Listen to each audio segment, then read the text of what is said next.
Chanter avec la chorale. C'est le nom de vous et chanter avec la chorale ce matin. Alléluia.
Mama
digne de toutes nos louanges. Si nous nous tenons en ces lieux, ce n'est pas pour rencontrer une personne, mais c'est pour entendre Dieu nous parler. Alors quand tu vas quitter ces lieux, dis-toi que le Seigneur doit parler. Le Seigneur doit me dire quelque chose concernant ma marche en tant qu'enfant de Dieu. Alléluia. Est-ce que quelqu'un est disposé ce matin à écouter le Seigneur? Si tu es là, tu vas lancer ta main. Alléluia. Oui, nous laissons également notre coordinateur lancer les lignes, tout en train de coordonner notre paroisse pendant ce temps le pasteur est absent. Nous lui disons un grand merci pour ce choix qu'il a posé sur nous. Également merci à tous les anciens qui nous ont aussi permis. Ils vont nous écouter, ils vont nous écouter avec beaucoup d'attention plus qu'il faut. J'espère. Alors moi je souhaite que toi puisses beaucoup m'entendre, parce que le Seigneur va te parler aujourd'hui. Alléluia. Amen. La technique, si le micro ne donne pas, je peux changer. Et comme nous le savons, nous sommes pendant une période importante pour notre Église. Un moment où l'Église, où les serviteurs de Dieu sont en train de nous conduire pour que nous puissions nous lever et que nous puissions bâtir l'Église, que nous puissions bâtir la maison de notre Dieu. Et avant de commencer ma prédication de ce matin, j'aimerais juste te poser une question, toi qui es là. Depuis que nous avions commencé ces enseignements, quelle est la décision que tu as prise? Quelle est la position que tu as choisie pour avancer avec Dieu? Nous venons de le chanter maintenant, croire et obéir, pour que Dieu puisse ouvrir les écluses de cieux. Ça veut dire pour que Dieu puisse ouvrir les écluses de cieux, il y a une action que moi et toi nous devons faire, c'est croire et obéir. C'est seulement ces deux éléments qui feront à ce que le ciel puisse ouvrir. Mais des fois, nous voulons d'abord que Dieu puisse d'abord commencer à ouvrir les écluses des cieux pour que nous puissions croire après. Non. Le Seigneur veut d'abord nous pousser, nous, à croire en lui et à obéir à sa parole. Alors, je ne sais pas, quelles sont les décisions que tu as prises jusque-là? Je ne sais pas, est-ce que tu as pris une décision? Est-ce que tu as pris déjà une position concernant ta marche avec Dieu? Nous sommes maintenant dans le livre des Grâces. Hier, nous étions dans le livre de Néhémie. Quelle est la décision que tu as prise, bien-aimé? Alors, si tu n'as pas pris une décision, je vais t'aider ce matin. J'aimerais être pratique aujourd'hui. Je n'aimerais pas te demander, toi qui as déjà pris ton engagement ou toi qui restes encore. Mais j'aimerais t'aider, toi qui traînes encore, pour obéir à la parole de Dieu, pour être à la page, pour marcher ensemble avec nous. Ce qu'il faut faire ce matin, c'est quoi? C'est simple.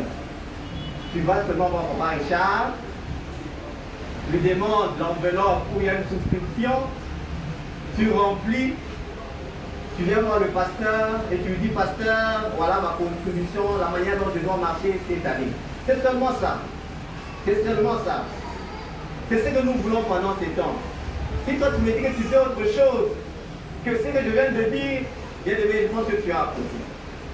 Je ne sais pas si quelqu'un lui a dit que non, non, moi pour cette opération, moi je vais commencer seulement à prier. Ah, bien aimé. Non. La seule manière d'obéir, c'est de marcher. C'est de prendre ton enveloppe, d'écrire une souscription. Il n'y en a pas deux. Il n'y en a pas deux. Je ne sais pas si toi tu as pris quelle position, mais j'aimerais peut-être te déranger ce matin pour dire que non, il n'y en a pas. Il n'y a que celui d'aller chez Papa Richard, de prendre ton enveloppe, de remplir, de faire ta souscription. C'est ça croire. Élevons-nous et bâtissons. Mais ce matin, ce que je peux qualifier d'être un sous-thème qui est seulement croire et obéir. Croire et obéir. Pour cela, nous allons lire notre première lecture dans Agé chapitre 1er. Agé chapitre 1er, du 1er jusqu'au 2e verset. Nous allons sauter, nous allons aller à Agé, au verset 5 jusqu'au verset 7. Agé chapitre 1er, verset 1 à 2. Et puis nous allons sauter pour aller au verset 5 jusqu'au verset 7. Quand nous sommes ensemble, Agé chapitre 1er, verset 1er au verset 2. La 2e année du règne de Darius, le premier jour du 7e mois, la parole de l'Éternel fut adressée par l'intermédiaire du prophète Agé au gouverneur de Juda, Zorobabel, fils de Shephtiel, et au grand prêtre Josué, fils de Josadak. Voici ce que dit l'Éternel, le maître de l'univers. Bien aimé, écoutons ce que l'Éternel est en train de dire. Ce peuple prétend, voilà ce que le Seigneur dit. Bien aimé, le Seigneur nous parle. Il dit, ce peuple prétend, il n'est pas encore venu le moment de construire la maison de l'Éternel. Ce peuple prétend qu'il n'est pas encore le moment. Le moment n'est pas encore venu. Le moment n'est pas encore venu de construire la maison de l'Éternel. On part au verset 5. Voici ce que dit maintenant l'Éternel. Bien, mais ça, c'est ton message. Ça, c'est notre message. Alors, ne cherche pas, quand je vais commencer à faire des explications, pour que tu puisses comprendre. La parole de Dieu est claire. Voici ce que dit maintenant l'Éternel, le maître de l'univers. Voici ce que le Seigneur est en train de te dire ce matin. Réfléchissez attentivement à votre conduite. Vous semez beaucoup et vous récoltez peu.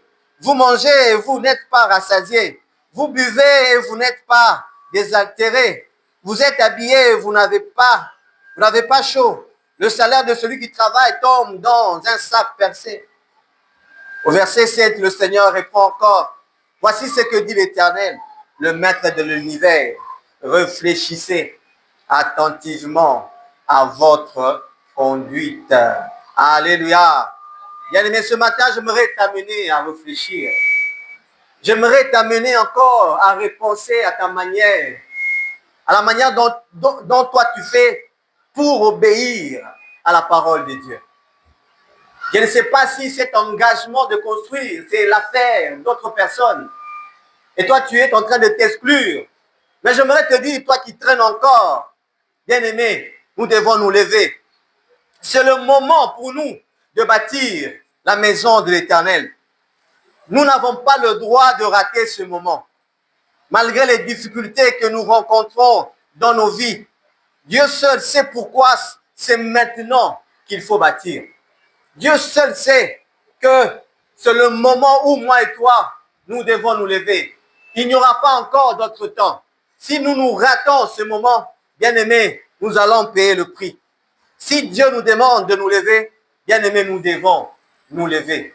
Nous devons obéir. Nous devons travailler. Tu n'as pas le temps de regarder à ta poche pour dire je n'ai pas assez de moyens. Je n'ai pas assez de possibilités. Non, le Seigneur ne te dit pas de regarder à ta poche. Tout ce que je t'ai dit, c'est de poser cet acte de foi. D'aller voir Papa Richard, de remplir ce bon de souscription. C'est ce que le Seigneur te demande. Et c'est après qu'il va ouvrir les écluses des cieux. Alléluia. Alléluia. Le vendredi, le diacre Bertrand nous a beaucoup conduit dans un moment d'enseignement où j'ai appris une chose. Il a dit la foi et l'obéissance sont les moteurs pour réaliser de grandes choses. Ça veut dire que tant que tu ne crois pas, tant que tu n'obéis pas, le Seigneur ne fera rien. Tant que tu ne bouges pas, tant que tu ne manifestes pas la foi, le Seigneur sera en train de te regarder. Le Seigneur va se dire, comme il a dit à Agé, que ces peuples prétendent qu'il n'est pas encore venu le moment de construire la maison de l'Éternel. Bien-aimé, peut-être aussi tu t'es dit cela, que je n'ai pas un bon travail. Ce n'est pas le moment de construire. Je veux construire quand j'aurai le travail. Je veux construire comme moi, je veux construire ma maison. Ce n'est pas encore le moment. Que le Seigneur me laisse encore un peu, que je puisse épargner. que je puisse mettre ma maison, mes enfants à l'abri de tout besoin. C'est quand je veux faire ça que je veux maintenant construire la maison du Seigneur. Et Dieu te dit ce matin, bien-aimé, réfléchis attentivement à ta conduite. Réfléchis attentivement. Parce que le Seigneur dit que nous devons construire. Oui, je vois dans la Bible l'histoire d'Élie. Élie qui avait tellement faim, il avait besoin de manger. Le Seigneur lui a envoyé d'aller dans la maison d'une veuve. Cette histoire m'a toujours un peu compliquée. Dieu parle à Élie d'aller dans la maison d'une femme pour qu'il aille manger. Mais cette femme-là, elle n'a que un peu de nourriture pour elle et pour son fils. Et puis elle dit, si seulement je prépare cette nourriture, nous allons manger et après nous allons mourir. Mais Dieu n'est pas parti dire à cette femme-là que tu dois préparer pour mon serviteur. Dieu n'a jamais dit ça à la femme. Dieu a parlé à Élie que toi, va chez cette femme-là, elle va préparer pour toi. Et cette femme n'a pas dit non. Que d'abord je mange. Comme ton Dieu t'a dit que tu dois manger chez moi, alors fais ceci que moi, d'abord et mon enfant, que nous puissions manger. Et après, ton Dieu qui t'a promis que tu allais manger chez moi, il va me bénir. Et après, je vais préparer pour toi et tu vas manger. Non. Mais quand Dieu nous demande de marcher, d'avancer, c'est qu'il sait pourquoi. Quand Dieu te demande de commencer par lui, c'est qu'il veut te faire énormément du bien. Alors, bien-aimé, ne dis jamais qu'il n'est pas encore temps. Le temps n'est pas encore venu. Oui, le temps est venu pour nous de nous lever et de construire la maison de l'Éternel. Alléluia. Alléluia. Si ton voisin dort, tu le réveilles. S'il dort encore, tu lui dis, est-ce que tu as déjà pris ton enveloppe chez Papa Richard? Alléluia. Le deuxième passage, c'est dans Néhémie. D'abord, j'aimerais rentrer un peu dans Agé. Des fois, vous pouvez vous dire, mais pourquoi nous parlons d'Agé au moment où nous sommes dans Esdras? Vous voyez, le livre d'Esdras, c'est un livre tellement merveilleux. Et en lisant ce livre, vous allez constater que ce livre est en parallèle avec beaucoup d'autres livres. Comme les livres, par exemple, de Chroniques, de Agé, là où nous sommes. Même un peu aussi Jérémie. Parce que quand nous voyons dans Esdras, c'est premier, au début là, nous voyons le roi Darius, dans sa présentation, on fait référence à une prophétie de Jérémie. Et vous allez voir même Agé lui-même, qui est à partir du chapitre 5, il apparaît avec Zacharie. Et en lisant tous ces passages, ces livres, vous verrez que ça vous rapporte un peu à Esdras. Ça veut dire que Esdras, c'est un peu le général. On ne donne pas les détails, mais les détails se trouvent par exemple, dans 2 Chroniques, dans Agé, dans Zacharie, et un peu aussi dans Jérémie. Alors, j'aimerais bien aimer que le lecteur de la Bible puisse faire cet exercice. Vous serez vraiment enrichi en lisant ce passage. Alléluia. Le deuxième passage, c'est dans Néhémie. Nous rentrons dans Néhémie. Néhémie chapitre 2. Néhémie chapitre 2. Verset 19 au verset 20. C'est un passage que nous avons lu. Dans Néhémie, en tout cas, on n'a rien à dire parce qu'on a tellement parlé. Et ce passage n'est pas nouveau pour nous. Néhémie chapitre 2, verset 19 jusqu'au verset 20. Verset 19. Sambala, le Héronite, Tobija, le serviteur ammonite et Gershem, l'arabe, en ayant été informés, se moquèrent de nous et nous méprisèrent. Ils dirent, que faites-vous là? Vous révoltez-vous contre le roi? Et je leur fis cette réponse. Ça, c'est Néhémie qui parle. Le Dieu des cieux nous donnera le succès. Nous, ses serviteurs, nous nous lèverons et nous bâtirons. Mais vous n'avez ni part, ni droit, ni souvenir dans Jérusalem. Alléluia. Ici, Néhémie est en train de parler parce que les ennemis, les opposants à la construction se sont levés. Ils se sont moqués du peuple d'Israël en leur disant, mais qu'est-ce que vous faites là?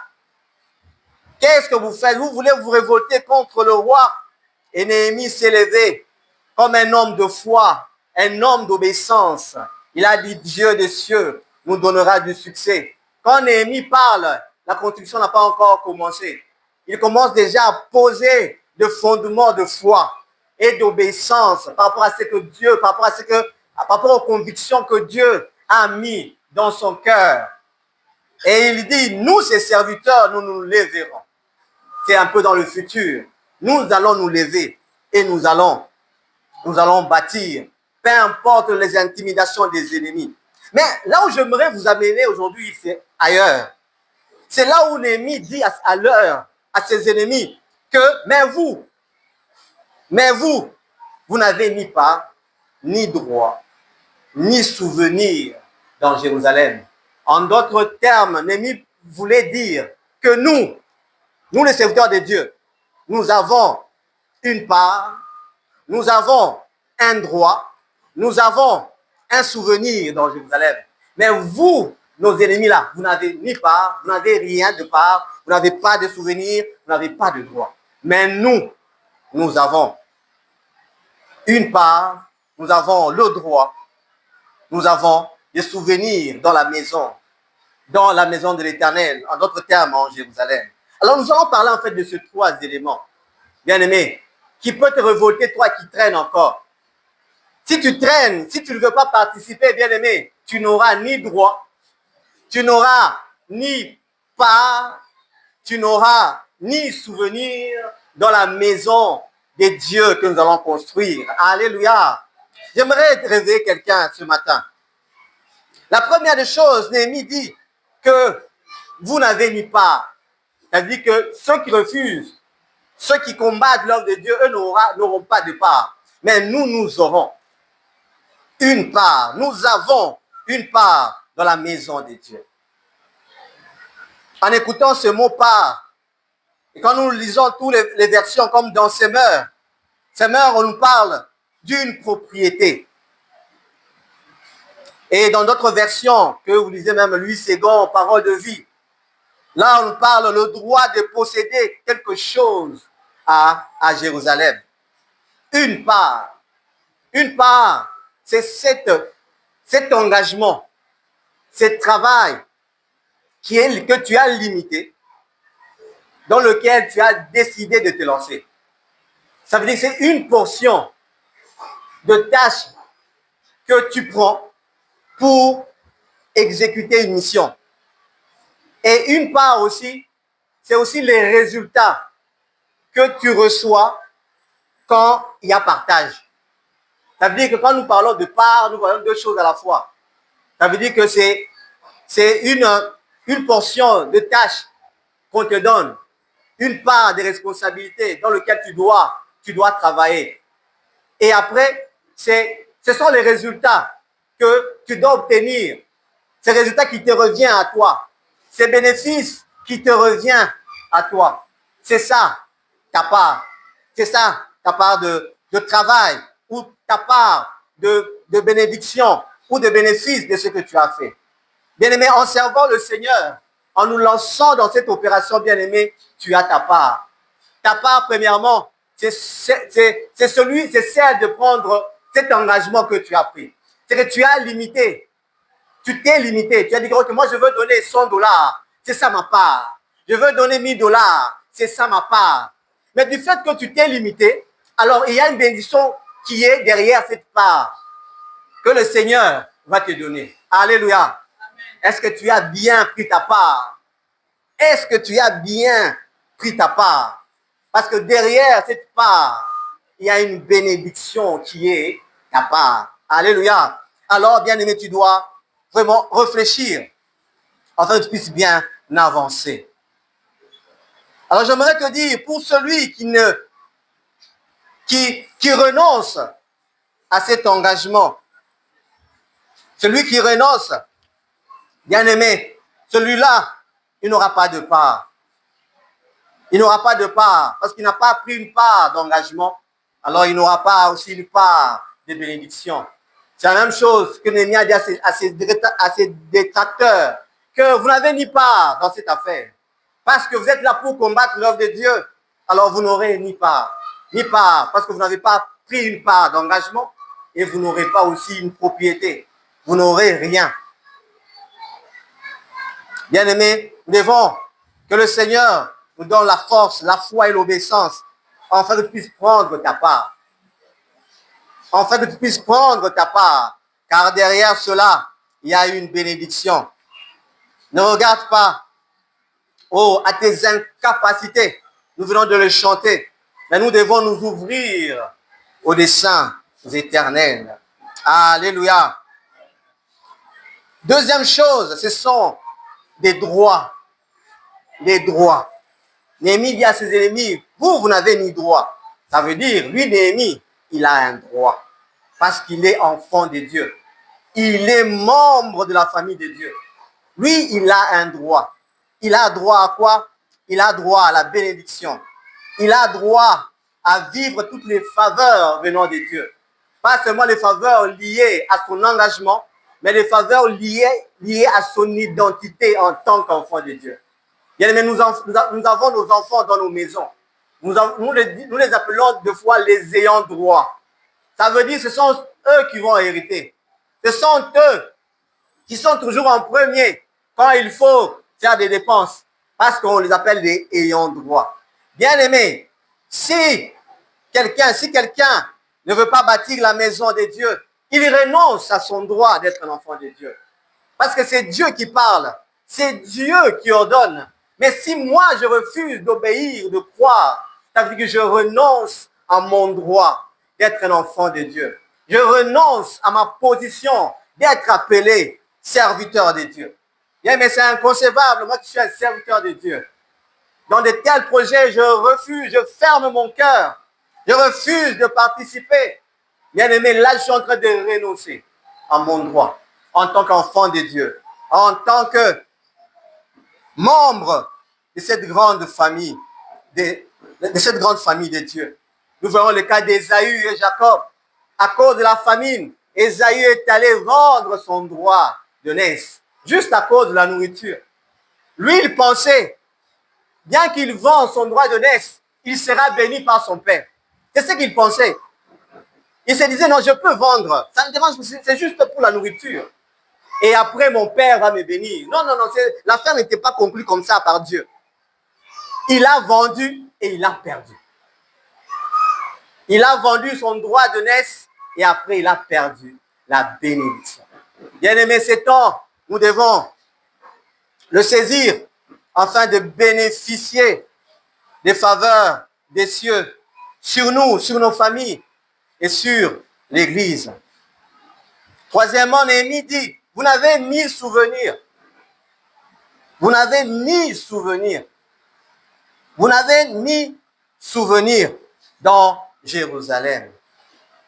Bien aimé dans le Seigneur, il y a un prédicateur qui était passé ici, toujours dans le livre de Néhémie, en disant que ces lieux, c'est le lieu de notre bénédiction. Chacun peut voir là où il était quand il est arrivé en ces lieux et là où il est maintenant. Chacun a un témoignage, chacun a un souvenir, chacun se rappelle du premier jour où il est venu en ces lieux. Et aujourd'hui, tu peux te dire que oui, le Seigneur m'a fait du bien.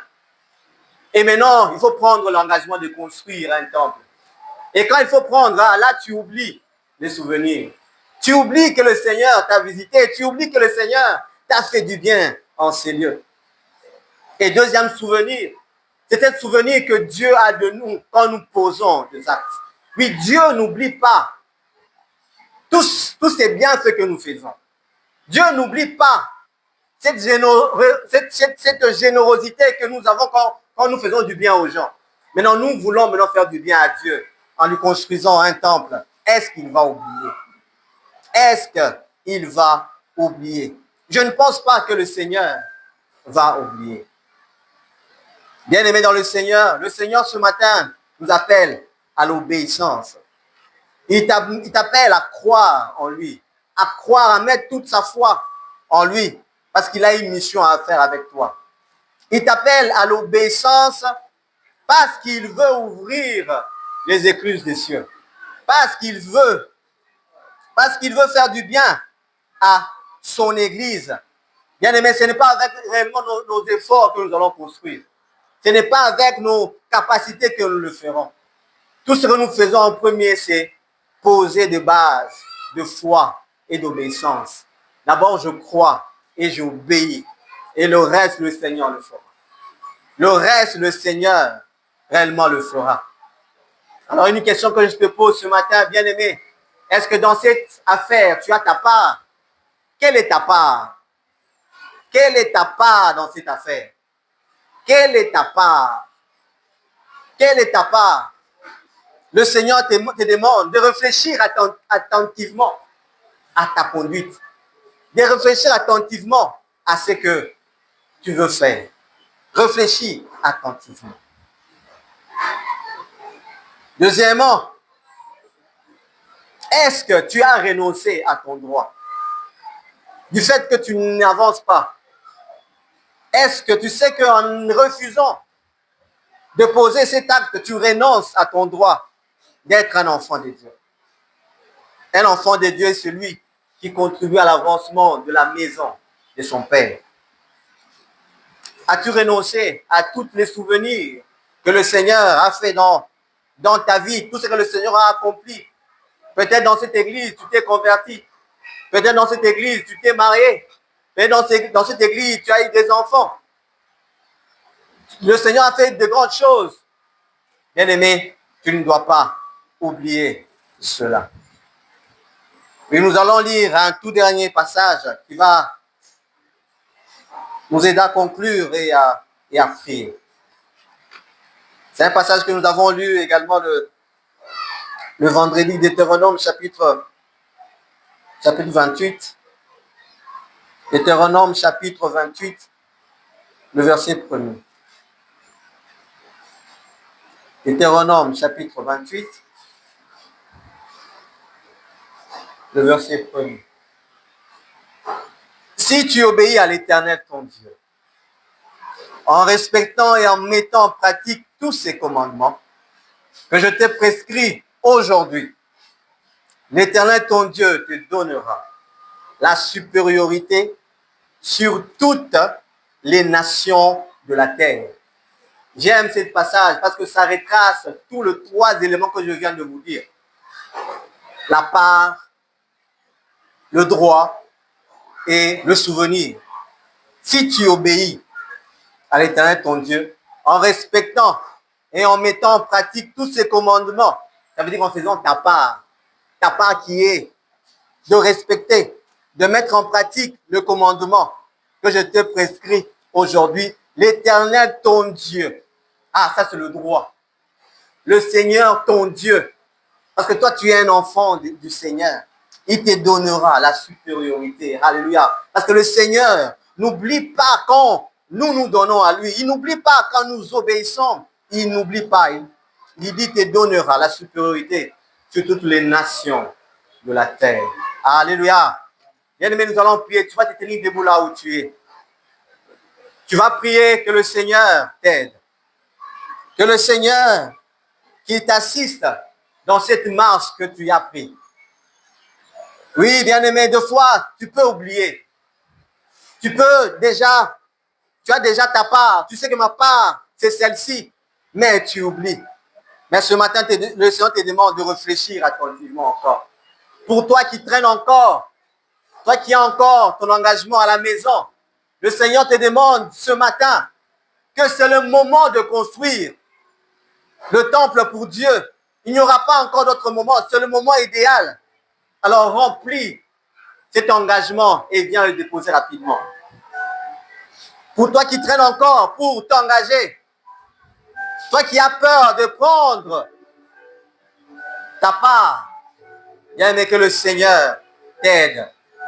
Alors quand tu vas rentrer chez toi ou encore aujourd'hui, bien aimé, réfléchis attentivement à ta manière de faire, à ta manière de donner, à ta manière de résister encore. Réponse aussi à ta manière de réfléchir.